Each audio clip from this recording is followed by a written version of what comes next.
তো গাইস, এইটা হচ্ছে আমার বৌদি, আর কোলে যে বাচ্চাটাকে দেখতে পাচ্ছেন সেটা হচ্ছে বৌদির মেয়ে, মানে হচ্ছে আমার ভাস্তি। আর আজকে এই ভাস্তির অন্নপ্রাশন। গাইস, আজকে আমার মেয়ের অন্নপ্রাশন।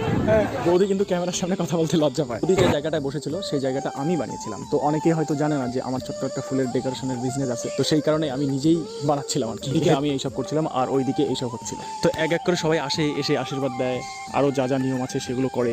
আর এসবের পরে সবাই জল ভরতে যায় আর সেখান থেকে এসে নাচতে শুরু করে। আমি নাচিনি, অবভিয়াসলি নেচেছি। প্রচন্ড গরমে নেচে নেচে নিজের অবস্থাটাকেই শেষ করে ফেলেছি। তো এসবের পরে মানে একটু ফ্রেশ হওয়ার পরে চেঞ্জ করে আবার চলে এসে মানে বৌদির সঙ্গে কথা বলছিলাম আর পাশ থেকে এটা পড়িয়ে দিচ্ছি। এরপর আমি বাড়ির ভেতরে ঢুকে ভিডিও বানানো শুরু করি। আর ভিডিও বানানো শুরু করতেই একটা হাসির ঘটনা ঘটে যায়। তো হাসির ঘটনাটা কি, তো আমার আত্মীয় স্বজনের মধ্যে আর কি কেউ দাঁড়িয়ে দেখছিল যে আমি ভিডিও বানাচ্ছি।